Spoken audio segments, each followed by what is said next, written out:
তো এটা হচ্ছে করে দেখার পর আমার কাছে একটা মনে হলো যে আমাদের সেন্সর বোর্ড কোথায়। সেন্সর বোর্ড যদি এখন মন্ত্রীকে জুতা দিয়ে মারা দেখায় তাহলে দেখাইলো, আমি তো অনেক কিছু চিন্তা করবো। সেন্সর বোর্ড যদি এখন একটা লোকের মাথা কেটে ওই হাতে মাথাটা কেটে হাতে করে নিয়ে যাচ্ছে, সেন্সর বোর্ড কোথায়? দোষটা কার? একজন পরিচালক একজন প্রযোজক চাইবো যে আমি এমন কিছু দেবো ছবিটা যেন মানুষ দেখে, অশ্লীল বাদ দিয়া মানুষের যেরকম আমি সেটা করব। এখন ওরা করতেছে মানুষ, এই যে তুমি ছবিটার এত কিছু আছে, তুমি মাথা কাটার কথা কইলা আর কইলা যে মন্ত্রীকে জুতোতে বেড়ায়, আর কিছু নাই। তো এরকম চলচ্চিত্র মানুষ বানাবে ওইসব জিনিস দিতে চায়, কিন্তু সেন্সর নামটা কেন আসলো ছবিতে? সেন্সরই যখন ছেড়ে দিয়েছে তাহলে তুমি আমাকে প্রশ্ন করে তোমার কথা লাভ নেই। সেন্সরের এগেনস্টে তো আমি কথা বলতে পারবো না। এটা বলতে পারি আপনারা একটু সচেতন হন, একেবারে যাই ইচ্ছা তাই আপনার দেখবেন দিয়ে দিলাম। সেন্সর দিয়েছে কিনা আমি তো জানি না, আর সেন্সর না দিলে হলে গেল কি করে?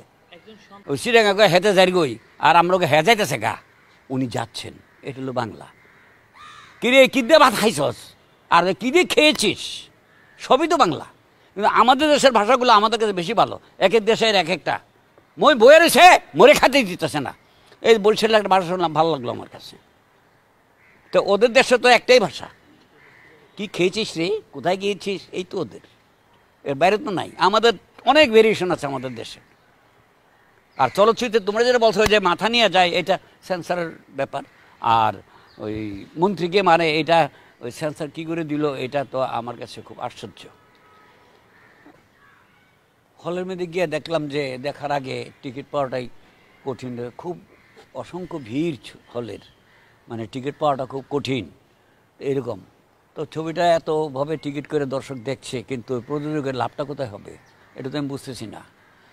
ওই 400 টাকা টিকিট হলে ওখান থেকে 18 টাকা পায় প্রযোজক। তো ছবি বানায় লাভ কি? আমি একটা ছবি বানাইছিলাম 10 ব্যারিস্টার, ওই এক ছবির টাকা দেওয়া 71 হোটেল করেছে, 16 তলা জায়গা কিনছে, জমি কিনছে। আমাদের সময় তো আমরা টাকা পাইতাম, আমরা তো টাকাই পাবে না। ছবি বানাই তো ভুল, বানাই ভুল হয়ে যায়, বানাইলাম ভুল।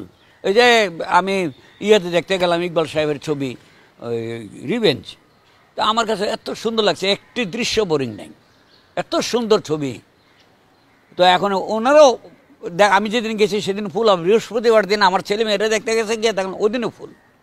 তো ওই ইকবালও তো টাকা পাবে না, তো কষ্ট করে ছবি বানায় টাকা পাবে না, এটা কেমন কথা? আর হচ্ছে কি, যে কোনো একটা ছবিতে ভালো একটা মেসেজ লাগে।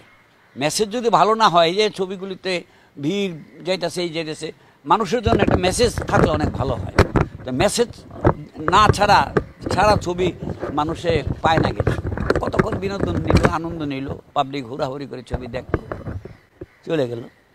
এই শিক্ষণীয় মারামারি আছে, মারামারি শিখলাম।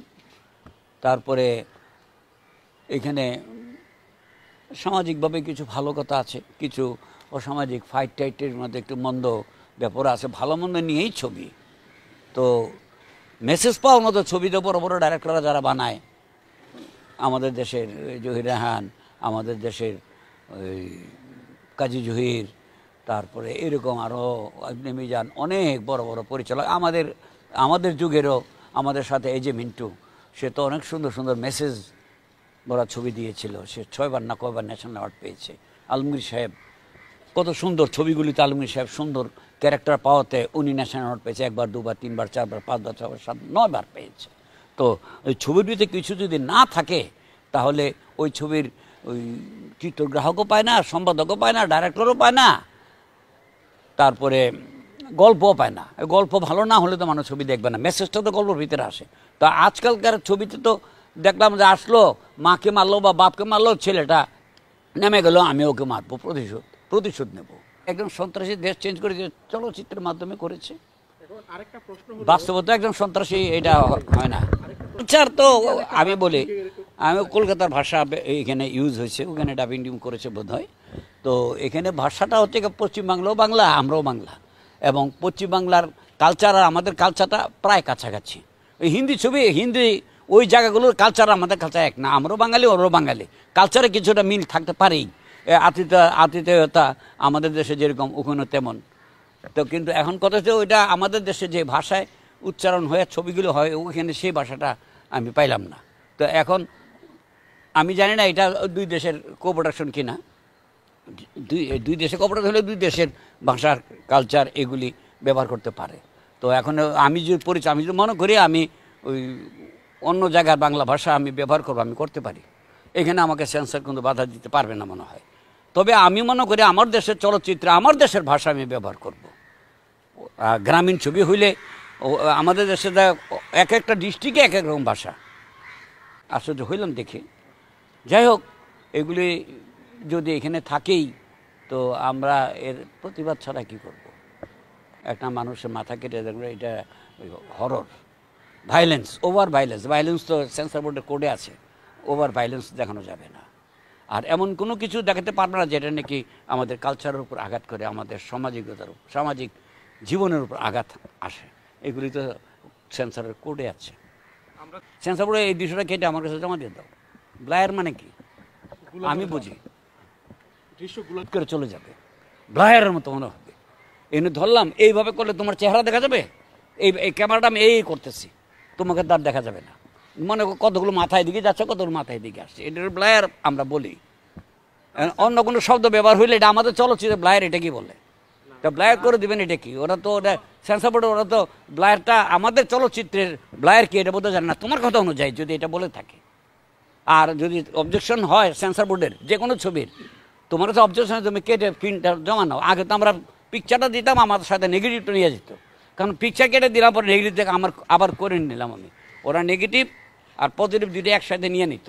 এখন কেটে দেওয়ার পর ওরা কী করেছে, এখন তো আর নেগেটিভ নাই, যে কোনো জায়গাতে কেটে দিলেও ওরা লাগাতে পারবে, মানে যে কোনো ছবিতে। একটা ছবিতে একটা টিকিটের দাম 400 টাকা, সেখান থেকে আমি পাচ্ছি 18 টাকা। ব্যবসাটা কতটুকু করবো? হাউসফুল যাচ্ছে। হ্যাঁ, ওরা তো আমাদেরকে ফাঁসাই দিচ্ছে। ওরা মিউনিসিপ্যালিটি ট্যাক্স আমাদের কাছ থেকে নিচ্ছে, সব কিছু নিচ্ছে, আবার ইনকাম ট্যাক্সের ব্যাপারটা আমাদের উপর ফেলে। ওরাও দেয়, আমরা আমরা আমরা চলচ্চিত্রকাররা এক জায়গা থেকে দেই। চলচ্চিত্র থেকে সরকার কত জায়গা থেকে পায়, ডাইরেক্টর থেকে পায়, ক্যামেরাম্যান থেকে পায়, তারপরে ওই রেকর্ড মানে ইনকাম করলে তার কাছ থেকে ইনকামের ট্যাক্স নেয়, আর্টিস্টদের থেকে নেয়, তারপর ওই প্রডিউসারদের কাছ থেকে নেয়, হল মালিকদের কাছে নেয়। আমরা তো সরকারকে টাকা দিতেই আছি। আমরা পাই 1 আনা, সরকার পায় 99। তা আমরা এরকমভাবে পড়ে আছি। আমি যা বলতেছি ওদের দৃষ্টিতে বলতেছি, ওরা নিজেরা পেট ভরে দেয়। ওরা জানে যে আমরা চলচ্চিত্র নির্মাণ করেছি, ওদের হল ছাড়া আমাদের ছবিগুলো অন্য কোথাও চলবে না। তো ওরা আমাদেরকে ফাঁসাই দিয়ে ওরা বসে থাকে, ওর তো ছবি চালাতেই হবে, আমি এর বেশি শেয়ার দেবো না, বসে থাকো। এখন আমি ওই যে কয় না যে ওই বাংলা ভাষায় শব্দটা ব্যবহার করবো না, মানে আমি বিয়ে করে রেখে আবার বিয়ে করলাম, ওই জামাই যেটা কইব ওটাতে চলতে হবে, আর না জামাইকে লাঠিতে ফেলে দেবে, বুঝছো না? এরকম আর কি। তো এখন হলে গিয়া যে এটা মানে আমাদের দেশে চলে, সিনেমা হল মালিকদের যদি আমাদের সরকার তো অনেক টাকা পায় আমাদের কাছে, একটা 19টা না 20টা খাতে চলচ্চিত্র নির্মাতাদের কাছ থেকে ওরা পায়। এখন সরকারের উচিত সিনেমা হলের ওদেরকে ডেকে আমাদের সাথে সমঝোতা করে আমাদের শেয়ারটা বাড়িয়ে দেওয়া। না তো ছবি, এই তো এমনি তো ছবি হচ্ছে না, সিনেমা হলগুলি তো ওরা ভাঙতে চায় করে, ছবি নাই, ওদের জন্য তো ছবি নাই।